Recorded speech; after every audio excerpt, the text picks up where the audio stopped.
नमस्कार, मेरा नाम गौरव अग्रवाल है। टीवी9 भारतवर्ष में आपका स्वागत है। आप देख रहे हैं अड़ी, क्योंकि हमें है देश की पड़ी। आज हम बात करेंगे कि छोटे चुनाव में बड़े नेताओं को उतारना बीजेपी की ताकत या कमजोरी। बड़े नेता को टिकट बीजेपी की ताकत या कमजोरी। चर्चा गर्म है कि मध्य प्रदेश की तर्ज पर बीजेपी राजस्थान में भी अपने बड़े नेताओं को मैदान में उतारने वाली है। इनमें जिन नेताओं का नाम सबसे आगे है, आइए आपको सबसे पहले वो नाम बताते हैं। वो नेता कौन कौन से हैं? देखिए, वो नेता हैं केंद्रीय जल शक्ति मंत्री और जोधपुर से सांसद गजेंद्र सिंह शेखावत, केंद्रीय कानून मंत्री और बीकानेर से सांसद अर्जुन राम मेघवाल। इनको भी बीजेपी चुनाव में उतार सकती है एमपी की तर्ज पर। आप देखिए, यहां पर राज्यवर्धन सिंह राठौड़ भी हैं, जो कि जयपुर ग्रामीण से सांसद हैं, पूर्व केंद्रीय मंत्री हैं, और राजसमंद से सांसद दिया कुमारी विधानसभा चुनाव लड़ सकती हैं। ये नाम सामने आ रहे हैं, लेकिन आपके जहन में ये सवाल होगा, कई दिनों से होगा, कि आखिर क्या वजह है कि बीजेपी ने अपने बड़े नेताओं पर दांव लगाया है। इससे क्या फर्क पड़ सकता है? आइए जल्दी से आपको बताते हैं किससे क्या फर्क पड़ता है। नंबर 1, बड़े चेहरे को उतारकर विरोधी को भौचक्का कर देना। दूसरा, विरोधी खेमे को भ्रम में डाल देना कि अब क्या करें। बड़े नेताओं के सहारे पार्टी के अंदर गुटबाजी पर विराम लगाना भी उनकी एक रणनीति बताई जा रही है। एंटी इनकम्बेंसी अगर किसी एक बहुत बड़े फेस के खिलाफ है, तो इन तमाम बड़े नेताओं को उतार दो, जिससे एंटी इनकम्बेंसी को रोका जा सके। बड़े चेहरों के आने से माहौल बदलना, एक साइकोलॉजिकल कार्यकर्ताओं के भीतर माहौल बनाना, किसी भी नेता को निर्विवाद कर देना, नेताओं की क्षमता का पूरा फायदा उठाना कि जब चुनाव खुद लड़ेंगे तो जाहिर सी बात है जीत वहां पर उनके लिए सबसे ज्यादा बड़ा टारगेट होगा। नेतृत्व का विकल्प अपने पास रखना कि अब तो हमारे पास कई सारे चेहरे हैं, एक नहीं तो दूसरा, दूसरा नहीं तो तीसरा। बड़े बड़े चेहरों को मैदान में उतारकर जो ग्राउंड लेवल का कार्यकर्ता है उसमें जोश भरना एक बड़ी वजह हो सकती है, और बड़े नेताओं को सक्षम साबित करने की चुनौती भी देना कि अगर आप बड़े नेता हैं, जैसा कि कुछ नेता आजकल दावा कर रहे हैं कि हम तो बड़े नेता हैं, तो उनको यह चुनौती भी कि अपने आप को बड़ा साबित करिए। तो हर कोई जानता है कि बीजेपी के पास चुनाव लड़ने की एक वेल ऑयल्ड मशीनरी है जो हर वक्त काम पर लगी रहती है। बीजेपी ने केवल चेहरे नहीं बदले, बल्कि इन चुनावों में पूरा जोर लगा दिया है। आपको जरा तस्वीरें दिखाता हूं मैं आपको। बीजेपी मध्य प्रदेश में 79 उम्मीदवारों के नामों का ऐलान कर चुकी है, तो राजस्थान में भी किसी भी वक्त उम्मीदवारों की पहली सूची आ सकती है। इस बीच दोनों राज्यों में आज बीजेपी के 4 बड़े नेता चुनावी तैयारियों को नई धार दे रहे हैं। जयपुर में खुद गृह मंत्री अमित शाह और पार्टी अध्यक्ष जेपी नड्डा मोर्चा संभाल रहे हैं, वहां वो थोड़ी देर में पहुंचने वाले हैं। तो भोपाल में 2 कद्दावर केंद्रीय मंत्री भूपेंद्र यादव और अश्विनी वैष्णव ने कमान संभाली है। बल्कि भोपाल में तो कई सारे 50 नेताओं का जमावड़ा लग रहा है। जयपुर में शाह और नड्डा राजस्थान बीजेपी के बड़े नेताओं संग मीटिंग करेंगे, तो भोपाल में भूपेंद्र यादव और अश्विनी वैष्णव एमपी बीजेपी के सभी जिला प्रभारियों और 5 दूसरे राज्यों के 50 बीजेपी नेताओं के साथ चुनावी रणनीति पर मंथन करेंगे। तो ये बीजेपी कैसे चुनावों में जुटी हुई है वो हम आपको बता रहे हैं। लेकिन इसके बावजूद आगे बढ़ने से पहले हम आपको कैलाश विजयवर्गीय, जो कि बीजेपी के महासचिव हैं, उनका वो बयान दिखाना चाहते हैं जो बीजेपी के लिए एक बड़ा सवाल बन चुका है। दिखाइए पीसीआर। मुझे मालूम है, मैं सच कह रहा हूं, मैं गणेश जी की तरफ हाथ करके कह रहा हूं, पार्टी ने टिकट जरूर दे दिया मुझे, पर अंदर से खुश नहीं।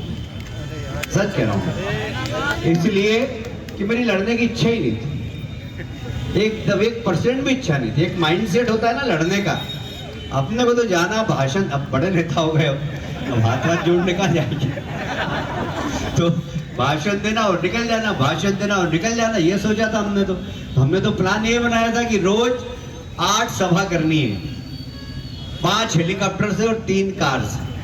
इस प्रकार रोज 8 सभा करनी है इस पूरे चुनाव में, और ये सब प्लान भी बन गया था। पर आप जो सोचते वो होता क्या, भगवान की जो इच्छा होती है वही होता है। और आज हमारे साथ शहजाद पूनावाला हैं, बीजेपी के प्रवक्ता, संजय कुमार हैं, चुनाव विश्लेषक, डॉक्टर महिमा सिंह हैं, कांग्रेस की प्रवक्ता, और नाहिद लारी खान है, समाजवादी पार्टी की प्रवक्ता। आप सभी का स्वागत है। लेकिन सवाल तो सबसे पहले शहजाद आपसे ही बनता है, बचा नहीं पा रहे हैं कैलाश विजयवर्गीय। आप उनका 1% मन नहीं है, लेकिन आप लोगों ने उनको टिकट दे दिया, तो मजबूरी है, चुनाव तो लड़ना ही पड़ेगा। देखिए, मुझे तो लगता है कि कितना सुंदर तरीके से उन्होंने बताया है कि एक पार्टी के कार्यकर्ता होने के नाते कितने समर्पित है कि टिकट की अपेक्षा और इच्छा उनके मन में थी ही नहीं, परंतु पार्टी ने जो जिम्मेदारी दी उसको पूर्ण तरीके से वो निभाएंगे भी। और यही तो भारतीय जनता पार्टी की खासियत है, चाहे चुनाव छोटा हो या बड़ा हो, हम हर चुनाव को और देश को बड़ा सीरियसली लेते हैं। हम विदेश नहीं चले जाते चुनाव के समय, और इसीलिए, और केवल आज मध्य प्रदेश की बात नहीं है, मैंने और थोड़ा रिसर्च कर लीजिए, प्रतिमा भौमिक त्रिपुरा में मंत्री थी, उन्होंने भी चुनाव लड़ा, बहुत बड़े मार्जिन से जीती। त्रिपुरा में हमने कितने ऐतिहासिक जीत दर्ज की। इससे पहले उत्तर प्रदेश में 2017 में कई सांसद चुनाव लड़े, उधर भी हमें बड़ी ऐतिहासिक जीत मिली। तो मुझे लगता है कि ये तो हमारा कॉन्फिडेंस है। पर मैं महिमा जी से पूछना चाहता हूँ, कॉन्फिडेंट है ना आप? तो बताइए, दिग्विजय सिंह को चुनाव लड़वा लीजिए, टेस्ट हो जाएगा। इसीलिए नहीं लड़वाना चाहते। दिग्विजय सिंह का नाम सुनते ही बंटाधार याद आता है। बंटाधार कैसे किया? 5 साल छोड़ के इनकी 50 वर्ष तक मध्य प्रदेश में सरकार थी, बीमारू राज्य बना दिया। 12,000 रुपए प्रति व्यक्ति आई थी, आज 1,40,000 है। 70,000 करोड़ जीएसडीपी था, आज 13 लाख करोड़ है। 60,000 किलोमीटर मात्र रास्ते थे, आज 5 लाख किलोमीटर है। किस प्रकार से नक्सली युक्त होता था, सिमी युक्त होता था, डाकू युक्त होता था, आज तीनों ही समस्याओं से निजात पाया गया है। किस प्रकार से हमने 3 करोड़ से अधिक लोगों को आयुष्मान भारत कार्ड दिए हैं, 44 लाख लोगों के घर बनाए हैं, 64 लाख घरों तक हमने नल से जल पहुंचाया है। तो हमारी तो बड़ी उपलब्धि है। मध्य प्रदेश नंबर 1 है वीट एक्सपोर्ट में। आपको पता है, मध्य प्रदेश में 7 लाख हेक्टेयर केवल इन्होंने 50 वर्ष में इरिगेशन किया था, हमने 47 लाख हेक्टेयर किया। तो आज मध्य प्रदेश की जनता के सामने विकल्प 2 है, एक वो जो संपन्न बनाता है और एक वो जो बीमारू बनाता है। और अगर कॉन्फिडेंस है महिमा सिंह जी में, मैं चुनौती से कहता हूं, राजस्थान में मुख्यमंत्री क्यों घोषित नहीं किया उन्होंने? क्यों दिग्विजय सिंह को चुनाव में नहीं उतारते? इसीलिए नहीं उतारते क्योंकि उनको पता है कि जैसे ही दिग्विजय का द बोलेंगे तो बंटाधार याद आएगा लोगों को। ठीक है महिमा सिंह, कई सारे सवाल आपसे पूछ लिए शहजाद ने, एक एक करके सबका जवाब दे दीजिए। ये पूछ रहे हैं, आप दिग्विजय सिंह को टिकट दे रहे हैं, अशोक गहलोत को सीएम फेस बना रहे हैं राजस्थान में? देखिए, ये तो कल एक प्रेस वार्ता के माध्यम से हमारे वरिष्ठ नेता पवन खेड़ा जी ने सबको बता दिया।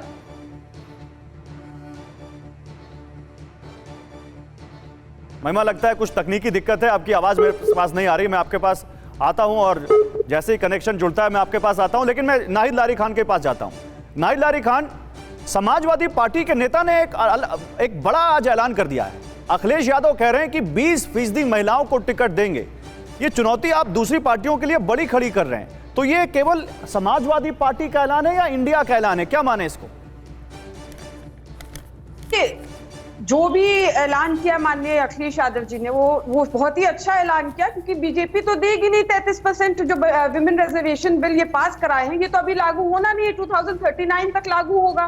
उससे पहले माननीय अखिलेश यादव जी ने अनाउंस कर दिया है कि जो अभी मध्य प्रदेश में चुनाव होगा उसमें 20% जो है महिलाओं को टिकट देंगे। तो अब आप ये समझिए कि ये तय है कि इंडिया का परचम लहराएगा, इंडिया गठबंधन का ही परचम लहराएगा और बीजेपी धराशायी होगी। अभी जो मिस्टर पुणेवाला कहते कि विदेश नहीं चले जाते, अरे विदेश नहीं चले जाते, आप लोग तो विदेश का चुनाव लड़ाते हैं, नमस्ते ट्रंप कराते हैं। और बांग्लादेश चले गए थे, बंगाल में जब चुनाव हो रहा था बांग्लादेश चले गए थे वोटों के लिए। अभी आपने बताया गौरव जी कि जमावड़ा है वहां पर नेताओं का, तो यही तो स्थिति सारे चुनाव में थी। अभी घोसी उपचुनाव हुआ, तमाम इनके नेता पहुंच गए थे घोसी, और तमाम गुंडे मवाली अराजक तत्व भी पहुंचे हुए थे घोसी। उपचुनाव में क्या नतीजा हुआ? बुरी हार हुई बीजेपी का, समाजवादी पार्टी का परचम लहराया। मैनपुरी में भी ऐसी हुआ था, जमावड़ा हो गया था, बंगाल में जमावड़ा हो गया था, कर्नाटक में जमावड़ा हो गया था। लेकिन नतीजा अभी मैं ये पूछ रहा हूं सवाल, देखिए हमारा आज का मुद्दा क्या है। नाहिद सुनिए, हमारा आज का मुद्दा है कि बीजेपी क्या बड़े नेताओं को उतारकर एक वो काट ढूंढ रही। मैं तो ये पूछ रहा हूं, क्या इसकी काट उस 20% टिकट बंटवारे में है जो आप महिलाओं को दे रहे हैं? और 20% किया था तो 33% कर देते, सीधे एक बार पूरा हिसाब हो जाता। नहीं, अरे कहीं से तो शुरुआत होगी। अब आप लोग को इसमें भी तकलीफ कि 20% क्यों कह रहे हैं? अरे कहीं से तो शुरुआत। अरे मुझे कोई तकलीफ नहीं है, अरे आप मुझे तो अच्छा है आपने 20% दिया। गौरव जी, या तो चुप रहूं मैं, आप बोलने तो दिया। बोलिए। इतना आप टोका ताकि बीजेपी प्रवक्ता को भी क्या करिए, उनको तो आप नॉन स्टॉप बोलने देते हैं। मैं ये कह रही हूँ कि जमावड़ा तो इनका सब जगह रहा, कर्नाटक में रहा, हिमाचल प्रदेश, बंगाल, दिल्ली, पंजाब, सभी जगह जमावड़ा रहा, लेकिन नतीजा क्या हुआ? नतीजा तो 0 रहा। अभी जो मैं आपको बता दूं, जो 5 मध्य प्रदेश राजस्थान से है, जो 5 राज्यों में अभी विधानसभा चुनाव है, ये अपना रिकॉर्ड हारने का कायम रखेंगे। जैसे केंद्रीय मंत्री और सांसद, इन्होंने केंद्रीय मंत्री को यहाँ उत्तर प्रदेश चुनाव लड़ने के लिए भेज दिया था, विधानसभा चुनाव, बुरी हार हुई, करारी हार हुई। बंगाल में इनके मंत्री लड़े, इनके सांसद लड़े, बंगाल में लड़े, केरल में लड़े। केरल में तो ऐसी पोजीशनों पे थे कि नाहिद लारी खान, ठीक है, तो ये रिकॉर्ड ये अपना कायम रखेंगे। नाहिद लारी खान, मैं आपकी जानकारी के लिए भी बता दूं और दर्शकों की जानकारी के लिए भी बता दूं, अब सुना भी करिए नाहिद लारी खान, सामने वाले को भी सुना करिए। आपकी जानकारी के लिए और दर्शकों की जानकारी के लिए बता दूं कि आप 2.25 मिनट से ज्यादा बोल चुकी हैं, ये आप नोट कर लीजिएगा। और इसके बाद मैं आप संजय सिंह के पास जाऊंगा। संजय सर, मुझे एक चीज बताइए, ये जो बड़े नेताओं को संजय सर, ये जो छोटे चुनाव में बड़े नेताओं को उतारा गया है, ये हम इसको हड़बड़ी में लिया हुआ एक फैसला देखें या फिर विरोधियों को चित करने का ये प्लान है बीजेपी का? आप इसको एक चुनाव विश्लेषक के तौर पर कैसे देखते हैं?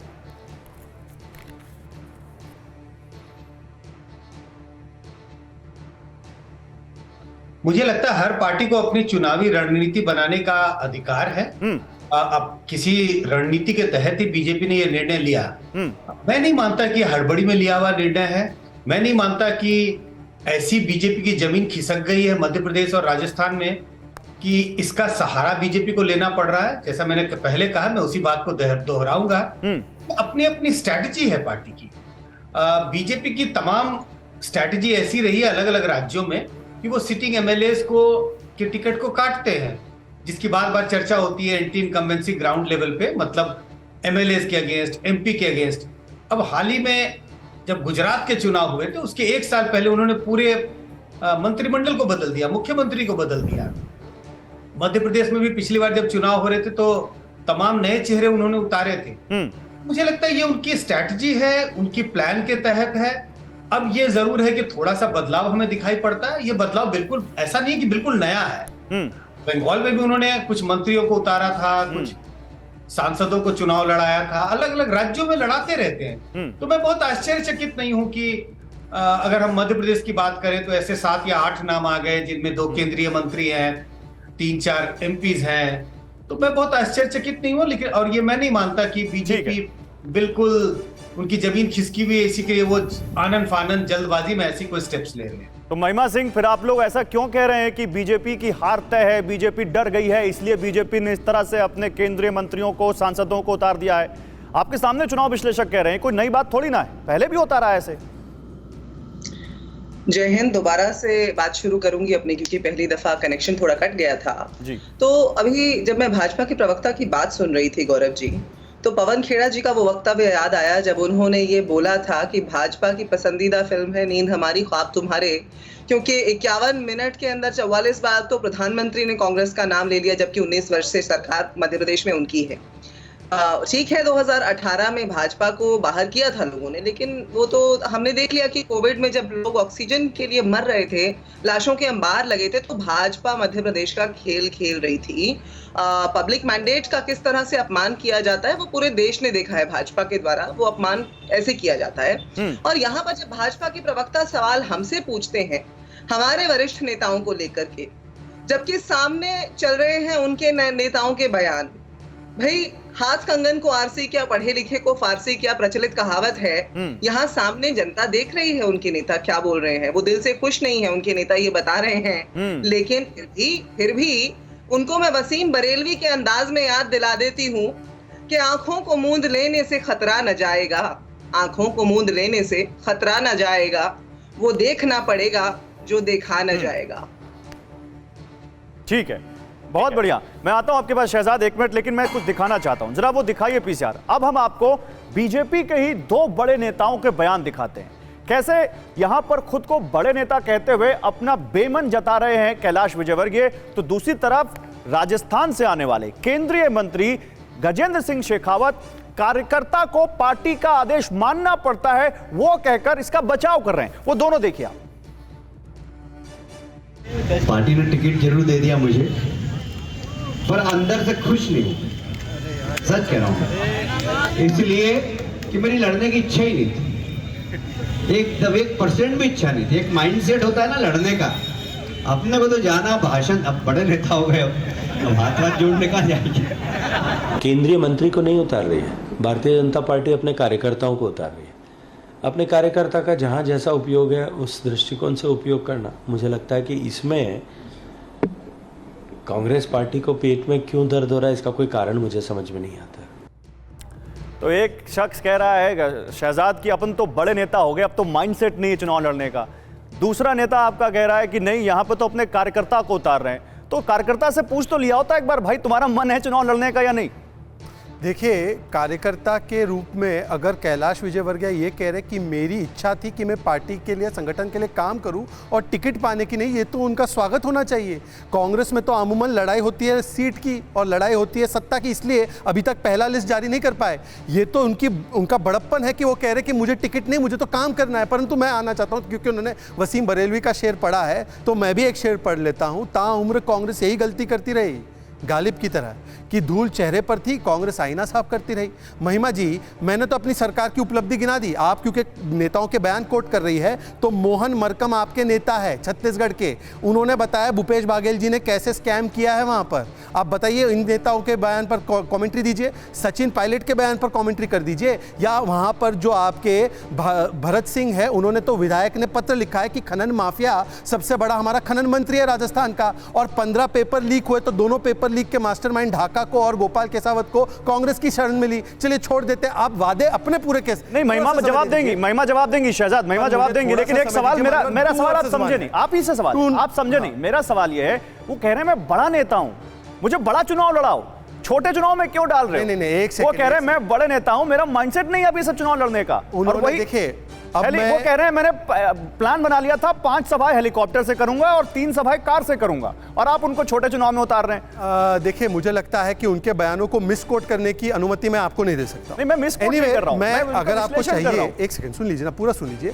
आप पूरा उनका जो आधे घंटे का स्पीच है वो पूरा सुना लीजिए, और एक 30 सेकंड के पोर्शन को कट कॉपी करके आप बताना चाहते हैं कि उनकी मंशा ये थी कि मैं बड़ा नेता हूं इसलिए मैं बड़ा चुनाव लड़ूंगा। ऐसे शब्द उन्होंने इस्तेमाल नहीं किए। मंशा नहीं, वो तो कह रहे हैं मैं बड़ा नेता हूं, अपन तो बड़े नेता हैं, उन्होंने यूज किया है अपन तो बड़े नेता हैं। अब गौरव जी, प्रॉब्लम क्या हो चुकी है ना कि हमारी राजनीति में सार्कास्टिकली अगर कोई ये कहता है कि भाई मैं तो बड़ा नेता हूं, मैं पार्टी का काम करना चाहता हूं, वो सार्केज्म आप अगर नहीं समझ पा रहे और मैं आपको व्यंग, कटाक्ष, ये सारी चीजों का ज्ञान दूं, तो मुझे लगता है आप तो मुझसे अच्छी हिंदी बोलते हैं, आपको कटाक्ष और व्यंग समझ में आता है। वो कह रहे हैं कि भाई मैं अपने आप को इतना छोटा मानता हूं कि मैं पार्टी से टिकट की नहीं, पार्टी से कार्य की अपेक्षा करता हूं। पर एनीवेज, इसमें हम लोग डाइसेक्ट करें, मैं अपना व्यू दूं, आप अपना व्यू दें, उससे अच्छा मुझे 2-3 सवाल। गौरव जी, 2 वर्सेस 1 है, मैं अपने सवाल दाग लूं थोड़े से। बोलिए। मैं तो कह रहा हूं कि चलिए, हमने तो जो भी है 78 की लिस्ट घोषित की है। कांग्रेस की पहली लिस्ट कहां है? वहां पर तो प्रत्याशी माइक्रोस्कोप, मैग्नीफाइंग ग्लास लेकर ढूंढने पर नहीं मिले, पहली बात। दूसरी बात, मैं इनसे पूछा था, उन्होंने कहा मैंडेट हार गए हम लोग। 2018 में मैडम हमको ज्यादा वोट मिले थे, 2019 में 15 महीने की आपकी सरकार को देखते हुए 28 आउट ऑफ 29 एमपीज हमें मिले। बाइपोल हुए तो ज्यादातर हमारे एमएलए बाइपोल में जीत कर आए। मान्यवर, आप बता दीजिए, 10 सेकंड और दे दीजिए। मैं केवल इतना कह रहा हूं, मैंने तो शुरुआत की अपनी सरकार की उपलब्धि गिनाकर। आप 3 वादे पूरे करने वाले थे, वो बता दीजिए। राजस्थान में किसान कर्ज माफी, 19,000 किसानों की जमीन हड़पी गई। आपने कहा कि बिजली 200 यूनिट फ्री देंगे। कर्नाटका में बिजली के दाम, दूध के दाम बढ़ा दिए। हिमाचल में 6 रुपए आपने डीजल के बढ़ा दिए। 1500 रुपए देने वाले थे महिलाओं को, कहा दिए। आपके वादे और आपकी पार्टी जंग लगे हुए लोहे की तरह है, कोई उसको छूना नहीं चाहता। ठीक है, मैं आपके पास आ रहा हूं, उससे पहले मैं एक चीज बताना चाहता हूं महिमा सिंह, आप रुकिएगा भी बोलिएगा। हम क्योंकि शहजाद ने कहा कि 2:1 है वो इस डिबेट में, तो हम इस बात का पूरा ख्याल रखते हैं कि हम अपने प्रवक्ताओं को उस प्रपोर्शन में बोलने दें। 4 मिनट 52 सेकंड आप बोले हैं शहजाद। मैं आपकी जानकारी के लिए, दर्शकों की जानकारी के लिए बता रहा हूं, 17 मिनट की इस बहस में, 17 मिनट के इस बहस में। नहीं, आपको जानकारी होनी चाहिए, फिर आप मुझ पर आरोप नहीं, आरोप नहीं, फेयर पॉइंट। मैं महिमा सिंह, उसको मैं स्वीकार। महिमा सिंह, जवाब दीजिए। अब शहजाद क्या कह रहे हैं? आपके पास तो लिस्ट ही नहीं है, आपके पास तो नेता ही नहीं है। इन्होंने 79 कैंडिडेट्स का अनाउंसमेंट कर दिया और आप अभी तक ये नहीं तय कर पा रहे कि किस पार्टी को कहां से लड़ाएं, या इंडिया के चक्कर में मामला रुका हुआ है? क्या मामला है? देखिए, आपके सवाल के जवाब पे मैं आऊं और भाजपा प्रवक्ता के एक इररिलेवेंट सवाल के जवाब पे मैं आऊं। देखिए, क्योंकि आज उनके अपने मुद्दों पे बोलने के लिए उनके पास ज्यादा मसौदा है नहीं, इसलिए वो जो हमारी डोमेन के काम है, हमारी पार्टी के आंतरिक मसले हैं, उस पर बात कर रहे हैं। ये प्रोटोकॉल नहीं बनता है, सब जानते हैं। लेकिन खैर, जो बात मुझे बोलनी थी मैं वो बोलती हूँ। जो इनके वक्तव्य में बातें समझ में आई, इन्होंने अभी जितने जलेबी की तरह घुमा फिराकर जस्टिफाई करने की कोशिश की हो, लेकिन ये बताइए कि अब हमसे हाथ जोड़ने की मानसिकता नहीं रही, इसका दूसरा कौन सा अर्थ निकल सकता है, ये बता दीजिए। इसे आइसोलेशन में देख लीजिए, इसे कलेक्टिवनेस में देख लीजिए, इसे आप रेलेवेंस में पर्सपेक्टिव अदल बदल करके दृष्टिकोण जैसे मर्जी करके देख लीजिए। अब हाथ वाथ जोड़ना हमसे बनता नहीं है, पर बड़े नेता वो हो गए हैं, तो ये बता दीजिए कि हाथ वाथ जोड़ते नहीं बनता है तो इसका और कौन सा अर्थ बनता है। दूसरी बात, ये एक 3 शब्द है पेट में दर्द, जो भाजपा के नेताओं के बड़े चहीते शब्द हो चुके हैं। सांसद हो, मंत्री हो, प्रधानमंत्री हो, ये इनको विपक्ष के पेट में दर्द करवा के बड़ा आनंद आता है। तो आज भी हमने अभी सुना गजेंद्र सिंह जी के वक्तव्य में वो बोल रहे थे कि इनके पेट में क्यों दर्द हो रहा है। अरे भाई, हमारे पेट में दर्द हो रहा हो या ना हो रहा हो, आप हमें समझा पा रहे हो या ना समझा पा रहे हो, जनता जरूर समझ रही है कि हाथ बात जोड़ने की मानसिकता कब नहीं रह जाती है। नहीं, लेकिन और बड़े नेता महिमा का उस क्या सवाल का अर्थ जवाब होता अभी है? तक नहीं आया। आपने तमाम चीजें बोल दी, लेकिन महिमा जी आपने अभी तक नहीं बताया। देखिए, एक बात तो है, बीजेपी 5 साल चुनाव मोड में रहती है और बीजेपी की पूरी कोशिश है कि जहां भी अगर उनको जरा सा भी चुनौती लग रही हो, वहां वो पूरी कोशिश लगा दे, ताकि अगर थोड़े 2-4% का भी अंतर हो ना, जो कि बड़ा अंतर क्रिएट कर सकता है, वहां वो अपनी पूरी ताकत लगा दे। और मैं ऐसा क्यों कह रहा, मैं बताता हूं आपको। फिर आता हूं आपके पास और फिर आपसे जवाब मांगूंगा कि अभी तक आपकी लिस्ट क्यों नहीं आई, क्योंकि इसका जवाब अभी तक आप दे नहीं पाई हैं। मैं आता हूं। देखिए, राजस्थान में बीते कई चुनावों से ट्रेंड रहा है, एक बार बीजेपी और एक बार कांग्रेस। ऐसे में पिछले चुनाव के नतीजों पर गौर करना बेहद जरूरी है। आइए आपको जरा यहां पर दिखाते हैं कि कैसे 2018 में हुए विधानसभा चुनाव का जो रिजल्ट है वो बहुत बड़ा मैसेज देता है। देखिए, 2018 में बीजेपी को 38.77% वोट मिले थे और सीटें 73 मिली थी। लेकिन अगर यही कांग्रेस के परिप्रेक्ष्य में देखें तो उनको 39.3% वोट मिले थे और 100 सीटें मिली थी। अंतर समझिए, 38.77 और 0.3, यानी यहां पर करीब आधा फीसदी वोट ही ज्यादा दिखता है। 0.53% वोट कांग्रेस को बीजेपी से ज्यादा है, लेकिन सीटों का अंतर जब ये करते हैं तो ये सीटें 27 हो जाती हैं। मुझे लगता है संजय जी इसके बारे में बहुत अच्छे से बताएंगे, लेकिन 0.53%, आधा परसेंट में 27 सीटें ज्यादा हो गई। अगर आप इसको केवल एक इलेक्शन के परिप्रेक्ष्य में देख रहे हैं तो मैं आपको 2013 का भी दिखा देता हूं। 2013 का भी देख लीजिए यहां पर। ये 2013 का यहां पर हम आपको दिखा रहे हैं, 2018 नहीं 2013 है, जहां पर आप देखिए बीजेपी को 163 सीटें मिली थी, 45.17% वोट मिला था और 21 सीटें कांग्रेस को मिली थी, 33% उनको वोट मिला था। यहां पर अंतर देखिए, 12% के आसपास का अंतर है। 12.10% कांग्रेस को बीजेपी से वोट ज्यादा यहां पर मिले थे और यहां पर 12 वोट के फर्क से, 12% के वोट के फर्क से 142 सीटों का यहां पर अंतर आ गया था। तो संजय सर, सवाल यहां पर मैं आपके पास लेकर आ रहा हूं कि ये वोट परसेंटेज का भी एक यहां पर कारण हो सकता है क्या? ये भी हो सकता है क्या यहां पर कि इस वजह से ये सब कुछ हुआ? ये देखिए आपके सामने ये गोला आ गया, 2018 का राजस्थान चुनाव का वोट प्रतिशत आपके सामने, जहां पर कांग्रेस को 39.3% वोट, बीजेपी को 38.8% वोट, यानी मात्र 0.5% वोट ज्यादा, बीएसपी 4%, आरएलपी 2.4%, अन्य 14.2% और नोटा 1.3% थे। ये आपके सामने यहां पर आप दिख रहा है। लेकिन ये राजस्थान में 2013 में, या राजस्थान में क्या हुआ वहां पर, वो 2013 का जो वोट परसेंटेज है वो क्या कहता है, 2018 का वोट परसेंटेज क्या कहता है, ये भी आपके सामने हम यहां लेकर आ रहे हैं। संजय जी, क्या ये माने कि बीजेपी को लगता है कि ये 0.5% का जो वोट है ये बड़े नेताओं के सहारे पार पाया जा सकता है? जो 0.5 का अंतर है, ये बड़े नेता इसमें सहायक होंगे? ये 2-3% का वोट परसेंटेज बहुत ज्यादा सीटों का क्योंकि अंतर क्रिएट कर देता है, इस पर पूरा फोकस दिखता है। पार्टी की को अगर ऐसी उम्मीद है और उम्मीद करनी भी चाहिए, पार्टियां चुनाव लड़ने के लिए लड़ती हैं, जीतने के लिए, हारने के लिए नहीं। बीजेपी को इस बात का पूरा अंदाज है कि पिछली बार भले सीटों में अंतर 27 सीटों का था, कांग्रेस की सरकार बनी, लेकिन अगर वोट प्रतिशत को देखें तो मामूली सा अंतर था जिसको आपने दिखाया। तो पार्टी बीजेपी इस बार जरूर कोशिश करेगी, जोर लगाएगी। और दो चीजें हैं, अगर आप राजस्थान का इतिहास देखें तो पूरा चुनावी इतिहास ये बताता है कि कोई सरकार रिपीट नहीं हुई है।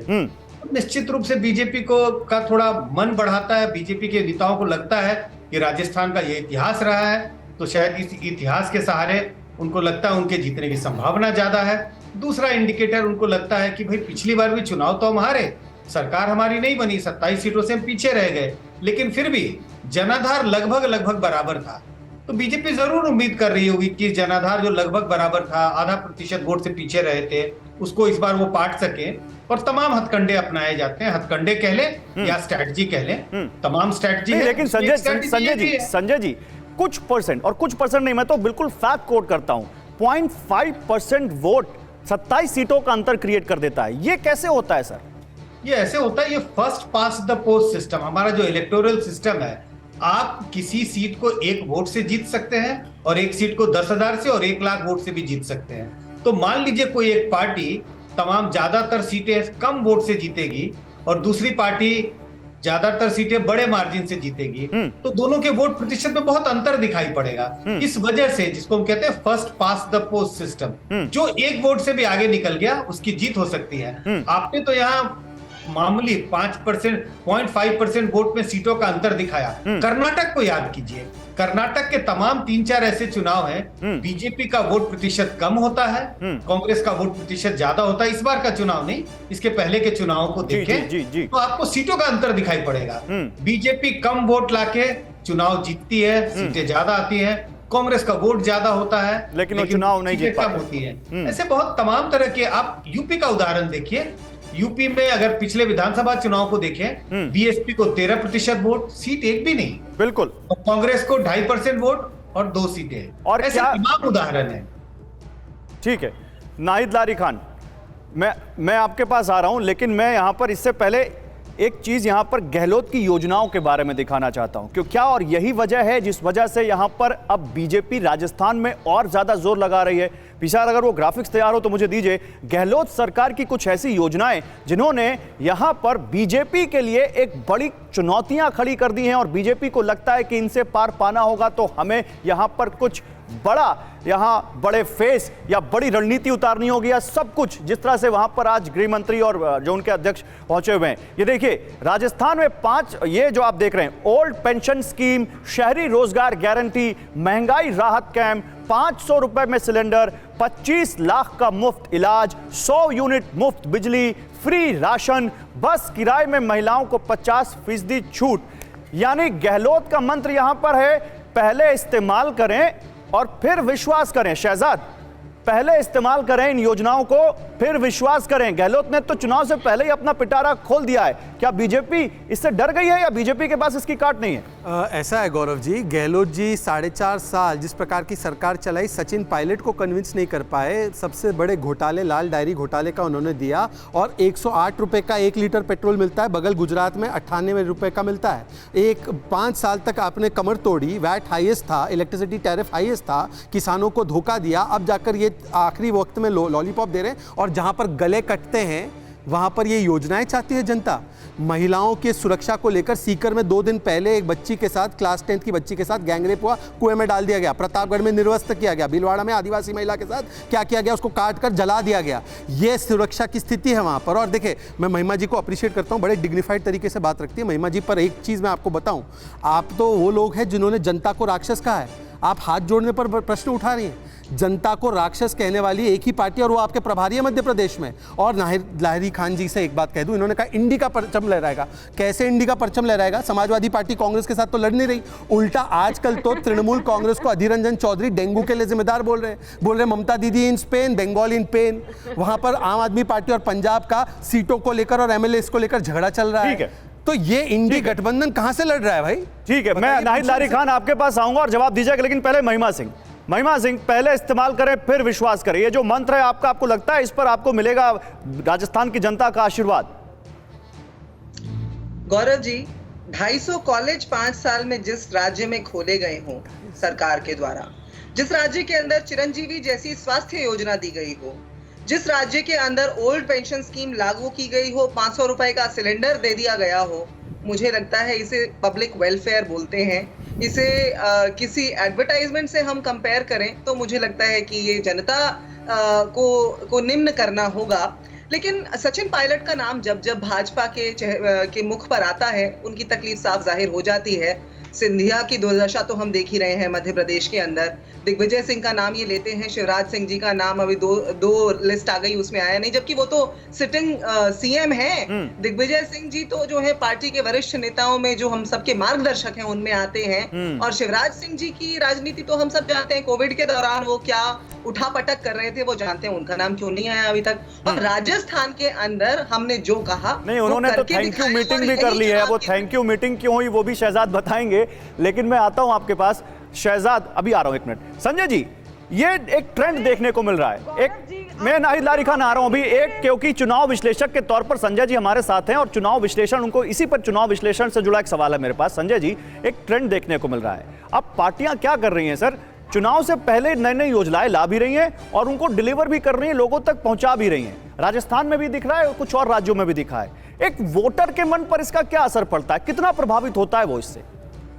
बिल्कुल, जिनको इन योजनाओं का लाभ मिलता है, चाहे वो आम आदमी पार्टी की सरकार दिल्ली में हो, चाहे कांग्रेस की सरकार राजस्थान में हो, चाहे बीजेपी की सरकार मध्य प्रदेश में हो, जब जब वोटरों को किसी भी स्कीम का लाभ मिलता है, वैसे वोटर जिनको इसका लाभ मिला उनका वोट उस पार्टी, रूलिंग पार्टी की ओर झुका हुआ दिखाई पड़ता है।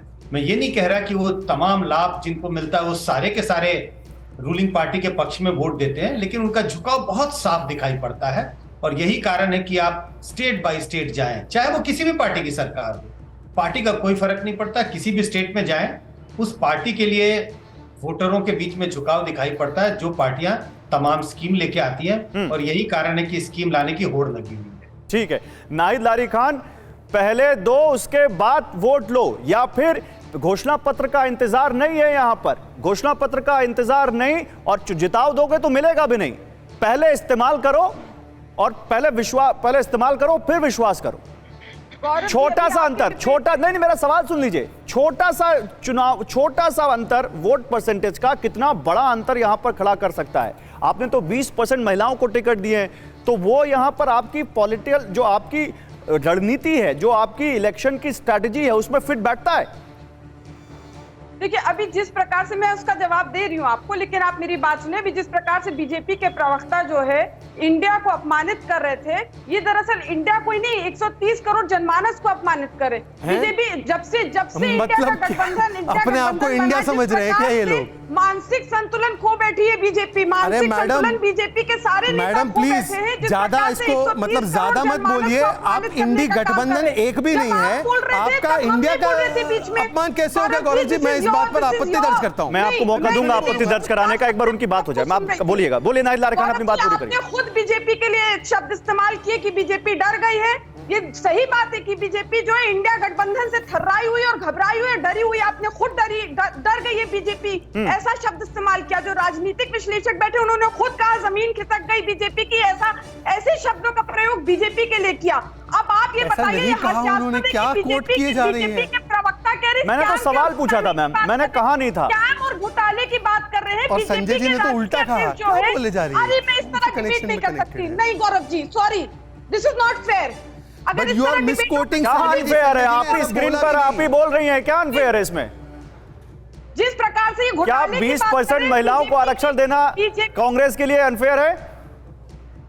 देखिए, कांग्रेस के लिए फेयर है? इंडिया के लिए ना परेशान हो। इंडिया गठबंधन जो है साथ मिलकर चुनाव लड़ेगा और इंडिया का परचम लहराएगा। बीजेपी अरे तो कहा, आपने तो बोल दिया 20% महिलाओं को टिकट दे रहे हैं, अभी आपका सीट शेयरिंग फॉर्मूला तक नहीं आया, तो इंडिया गठबंधन कहां साथ लड़ रहा है?